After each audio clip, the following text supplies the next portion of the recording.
Fallout Equestria, Murky number 7, Chapter 9, Following in Her Hoofprints.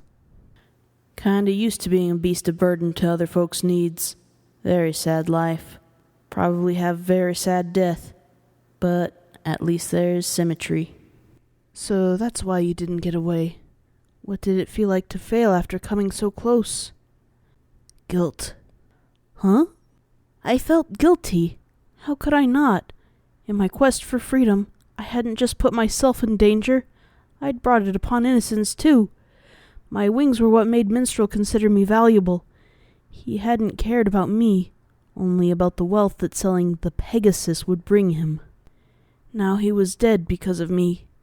Kkat had been shot while defending me, while Sunny, brave Sunny, had fallen and been pulled right into the same life I had been attempting to get away from.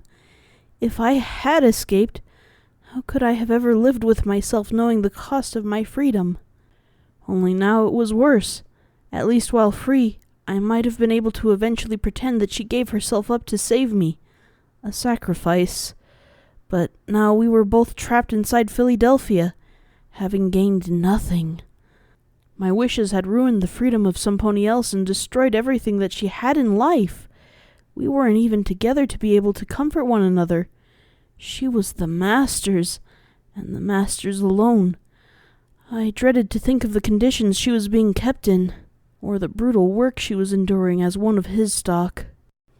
That's why I felt guilt, wondering that perhaps it would have been better if I hadn't tried at all. At least then no pony else would have been hurt because of my dreams.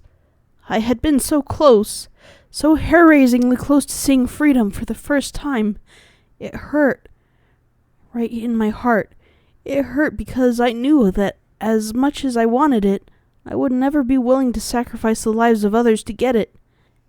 The Master would follow me to the ends of Equestria and beyond if he wanted to get me back. How many ponies would he hurt in his crusade to bring me home? How many sleepless nights would I spend knowing that, out there, some pony else was being abused, hurt, or taken after they'd failed to give him proper direction? How many would become slaves to buy my freedom? On the other hoof, I had a burning drive within me. Being out there, seeing the waste from building tops and feeling the true wind on my face, unspoiled by the rads and disease from the smog that choked the air out of Philadelphia, gave me a target, a fresh ideal that I could not deny. A tempting, big, and lovingly warm meal laid bare before me with a price on it that was just too high. But I wanted it anyway. I couldn't stop thinking. At what point do dreams cease to be realistic and enter the realm of impossible madness? At what point are you asking too much of what your life can give you? All the same, those little voices in my mind reminded me of possibilities and consequences. One shrieked that I was so close to being free. The other harshly insisted that I was so close to making the biggest mistake of my life. One said rebel, the other said obey. Fantasy or reality. Dare or simply dream. I couldn't do it alone. Making sense of all this wasn't something I could manage on my own while under slavers. No matter what I wanted, for the foreseeable future, I was now condemned to work once again, separated from my friends.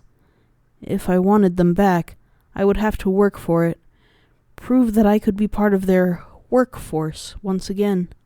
I had failed, and now it was simply back to the grind.